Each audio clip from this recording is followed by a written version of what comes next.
Saudações alvinegras, meu nome é Celcinho, esse aqui é o nosso canal Botafogo Sem Mimimi. Eu já te peço se inscreve no nosso canal, ativa o sininho da notificação, compartilha nossos vídeos e dá like, muito like.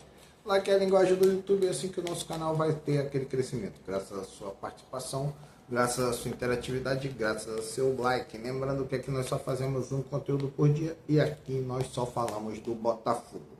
Hoje é segunda-feira, dia 15 de dezembro, e nós estamos aqui para dar continuidade aos nossos vídeos. Bom, você sabe, os campeonatos, né, estão parados, os jogadores estão de férias, e o comentário geral é o mercado da bola, né, o comentário principal, o mercado da bola.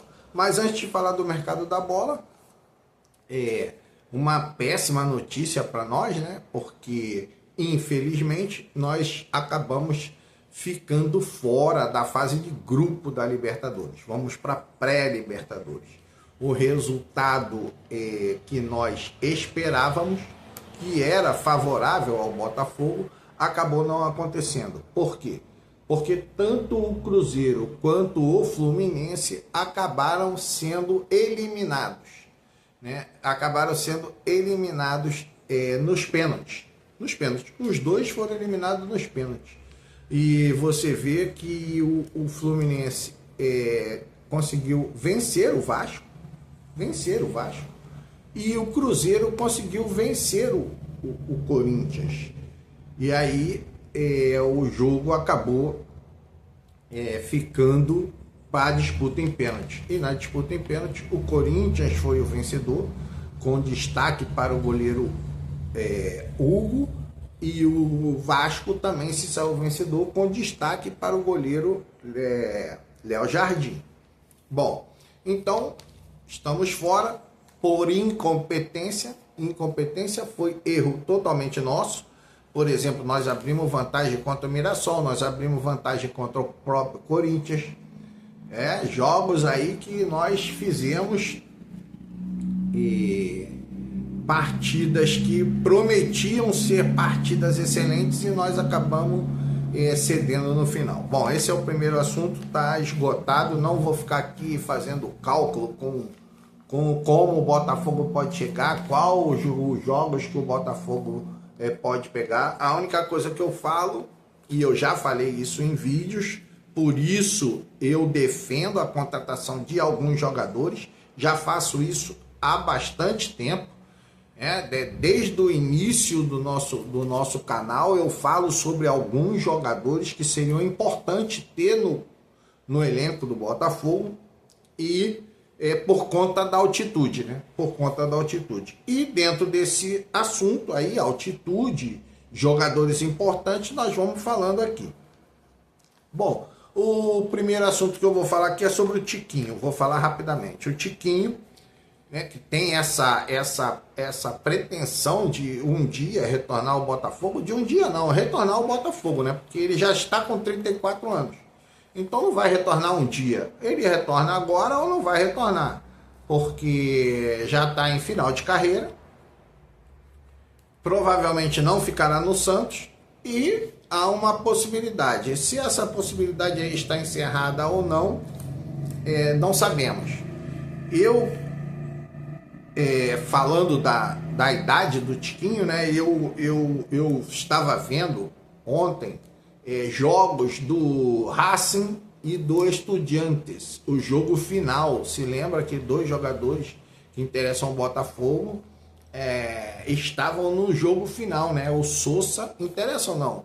Um interessa e o outro era uma possibilidade, que era o Sousa e o Medina. E aí eu vendo o jogo, os dois gols, por incrível que pareça, foram marcados pelo Maravilha Martínez, que tem 34 anos também, o Maravilha Martínez, centroavante do Racing, muito bom jogador, e o outro foi marcado pelo Carrillo, centroavante do Estudiantes, que tem 33 anos. Então, ter 34 anos, como tem o Tiquinho, não é nenhum tipo de empecilho para que ele possa jogar no Botafogo. né? E vai fazer uma pré-temporada, vai ganhar uma forma. Então, cara, um jogador de qualidade, mesmo com uma idade avançada, pode render bons frutos. Falei do Tiquinho. Aí falei sobre Sosa, Medina e Ascaciba. Eu vou inclusive botar aqui um quadrinho com os jogadores que poderiam interessar ao Botafogo desses dois times, né? Tem o Sosa, tem o Medina, tem o Ascaciba, que eu falei que é um volante que, na minha opinião, é melhor do que todos eles, menos do que o Sosa, né? Então, cara, o Botafogo tá sugerindo aí muitos nomes para volante. Já falou de Júlio Romão, Pedro Bicalho, agora fala do Pablo Maia, já ouvi falar do Bobadilha. Muitos nomes aí já surgiram aí como volantes que interessam ao Botafogo. Cara, se eu fosse o Botafogo, cara, eu fazia um investimento ou no Ascaciba ou no Sosa. Não importa, custa caro, mas vale a pena. Eu acho que vale a pena. Sosa e o Medina também jogou, foi substituído, mas o Estudiantes acabou sendo o campeão também nos pênaltis, né? Também nos pênaltis. Inclusive na batida de pênalti do cara, ele bateu tão forte na bola que ele ficou com uma distensão na parte interior da coxa, aqui na virilha, e saiu no carrinho, né, na maca. Incrível, bateu com muita força o pênalti e saiu contundido o Sosa. Aí, outro assunto, esse é o segundo assunto. O terceiro assunto é o caso aí do Vitinho, né? Assuntos que geraram polêmica em alguns canais, como foi o caso do canal do TF. Aí, porque, cara, às vezes a gente faz o vídeo e às vezes a gente tem que desenhar também. Porque muitas vezes a pessoa você está falando uma coisa, a pessoa está falando outra totalmente diferente, tá? Então, é complicado. Mas deu ali uma polêmicazinha, criou uma polêmicazinha, falando sobre o Vitinho. E eu também já falei o seguinte, já falei isso desde a época do Luiz Castro. Torcedor, cara, é assim, nunca vai aceitar que a culpa é do torcedor. O Luiz Castro não foi embora por conta de dinheiro. O Luiz Castro foi embora por conta da torcida que maltratava o Luiz Castro. Ponto final, cara. Foi isso e acabou. A culpa é da torcida. E a mesma coisa agora, cara. A torcida pega no pé do Vitinho. Muitas vezes, eu falo, até um amigo meu me chama para ir nos jogos, né? Já tenho uma certa idade, então posso até pegar uma gratuidade. Ele vai lá, todo jogo ele vai lá, pega uma gratuidade e fica me chamando. Vamos lá, cara, não vou.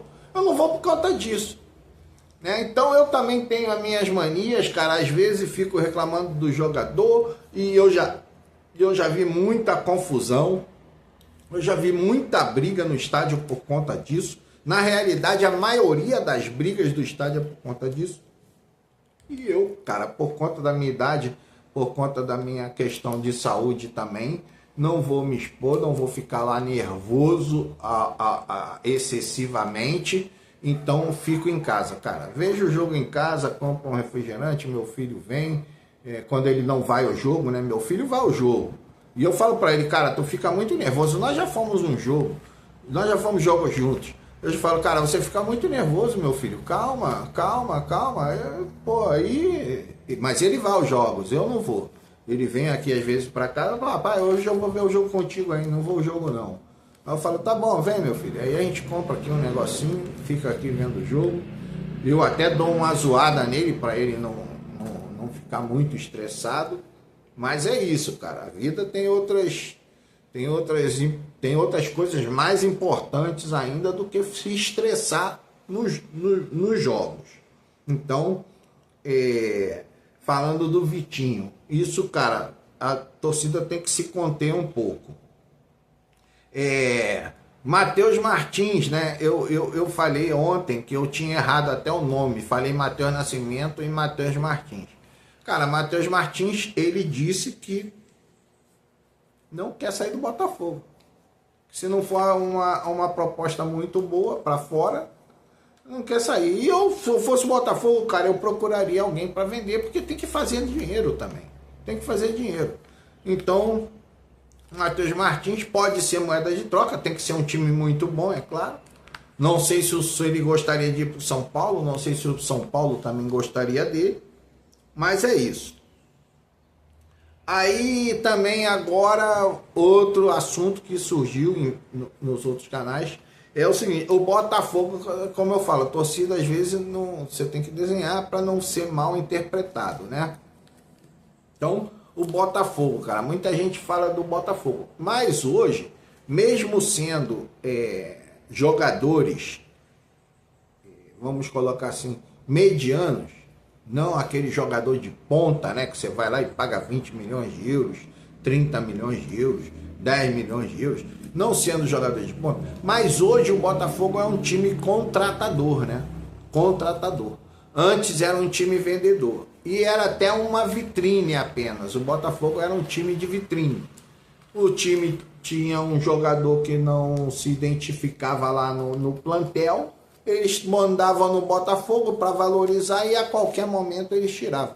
Eu lembro o caso do menino, que ele era até atacante do Palmeiras. Ele era atacante do Palmeiras, veio para o Botafogo, na hora que foi necessário, o Palmeiras tirou e vendeu ele lá para o Japão, um negócio assim. Era um pontinho, ele jogava de ponta, esqueci o nome dele, mas era um jogador interessante, fez muito sucesso no Botafogo, mas na hora que o Botafogo pensou que fosse contar com ele para um período mais longo, o Palmeiras tirou e levou ele embora. Vocês vão se lembrar desse jogador. Se você se lembrar, vai aqui nos comentários e coloca, era o jogador fulano de tal. Então é por aí. Esse era outro assunto, né? Aí falei aqui, falei do Vitinho, né? Vitinho aqui da venda. E o outro assunto também é a questão do Tuco Correia. Tuco Correia, que pode ser também usado como moeda de troca. O detalhe do Tuco Correia, que todo mundo já explicou, é o seguinte, cara. Ele é muito caro. Ele é muito caro. E o Botafogo, nesse caso, não fez um bom negócio. Veja bem, quando eu falo não fez um bom negócio, tem que ser esclarecido. Não é que o jogador seja ruim, mas jogador que vem nessa situação, por exemplo, o Cris Ramos, cara, ele não pode vir numa situação de empréstimo e esperar se adaptar ao futebol brasileiro. Cara, o cara veio com opção de compra, que, meu irmão, tu tem que chegar aqui e arrebentar. Você tem que chegar aqui e arrebentar, não tem margem para adaptação para você. Não tem mais. Não, vamos esperar a próxima temporada, ele vai fazer uma pré-temporada, vai ficar em forma, não, cara. Ou se viu ali, arrebentou, não arrebentou e tchau e benção. Então o Cris Ramos eu já devolveria. Então o Tuco Correia, como ele foi contratado sem custos, mas foi contratado ali definitivamente, vamos colocar assim, né, por um prazo, ele tem um contrato vigente e ele tem um salário muito alto, mais do que 1 milhão que ele ganha, fica difícil, porque ele agora que vai entrar numa pré-temporada, e mesmo numa pré-temporada, na posição do Tuco Correia, nós temos vários jogadores, né, que podem fazer ali a posição do Tuco Correia, que seria o meio atacante, o jogador pelo lado esquerdo ou até um falso 9. Nós temos vários jogadores que fazem isso. Nós temos Savarino, nós temos Barreira, nós temos Montoro, nós temos Santi Rodrigues. Então nós temos muitos jogadores nessa posição. Então nós estaríamos pagando ali por um terceiro ou quarto reserva o valor de 1 milhão. Talvez nem o segundo, nem o reserva ganhe tanto quanto o terceiro reserva. Então, essa situação do Tuco Correia é complicada.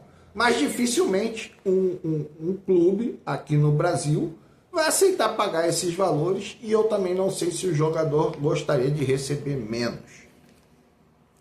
Esse foi o caso do Tuco Corrêa. O Botafogo ofereceu ali, colocou à disposição o Tuco Corrêa, caso o São Paulo queira fazer um negócio. Então entraria ali o Tuco Corrêa numa situação com o Pablo Maia, numa situação com o Ferrarese, ou até mesmo numa situação ali com o Bobadilha. Falaram também do Rodriguinho. Você vê, o Botafogo está procurando de qualquer jeito um volante. E eu falo, cara, por que não tenta lá o Ascaciba que está no Estudiantes? Por que não tenta o Galarza? Mas é o Galarza do Talheres, não o Galarza do River Plate. O Galarza do Talheres. Esses jogadores, cara, vão ser sucesso no Botafogo. Eles já estão acostumados com o jogador sul-americano. O Ferrarese seria importantíssimo, porque vamos supor que a gente pegaria um time da Venezuela, cara. Vai jogar na altitude. E aí complica. Mesmo o time, tem até se não me engano, o Carabobo, que é da Venezuela, o Carabobo, é um dos times que o Botafogo pode enfrentar. Eu nem sei quanto foi Botafogo e Carabobo lá na Venezuela. Se não me engano, nós perdemos pro Carabobo, né? Nós perdemos pro Carabobo. Vou botar aqui, ó.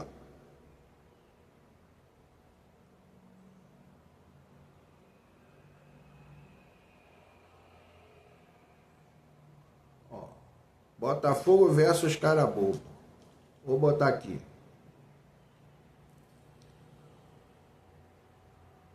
Não, nós vencemos de 2-1 o jogo lá na Venezuela e ganhamos aqui de 2-0, né? Mas você vê, 2-1 não foi um jogo fácil.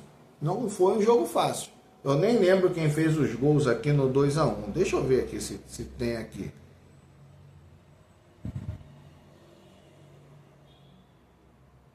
Então, lá, não sei se vocês vão se lembrar, foi gol do Vitinho e no finalzinho da partida foi gol do Cuiabano.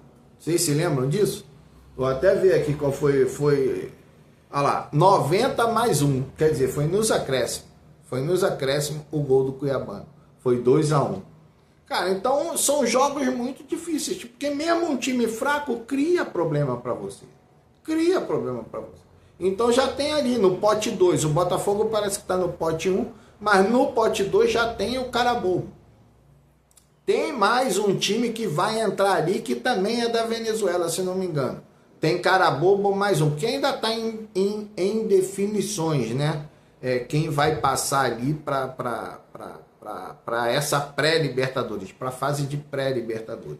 No pote 3 já tem 2 times da Colômbia. Cara, e você pode ter que jogar lá na altitude da Colômbia também, porque na Colômbia também tem altitude.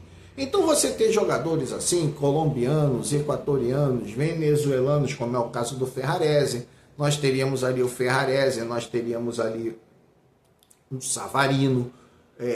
Mas eles não jogam lá há muito tempo. Cara, mas toda vez que a seleção da Venezuela vai jogar, é um jogo fora e um jogo em casa.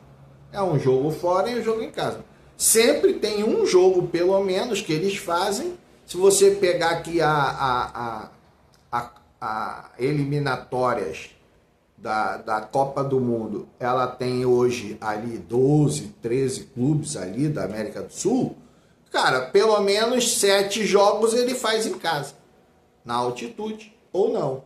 Pode ser fora da altitude também. Porque depende também do time. Não é porque está na Venezuela que vai ser na altitude. Mas depende do time, vai ser na altitude. E às vezes vai ser na altitude. Se você pegar para jogar contra o Bolívar. Bolívar é uma altitude extrema. Contra o Jorge Wilstermann, é uma altitude extrema. Esses times assim jogam numa grande altitude. Então é sempre bom você ter jogadores que já estejam acostumados com esse cenário. Porque você ter 3, 4 jogadores ali que possam sustentar a tua equipe, né?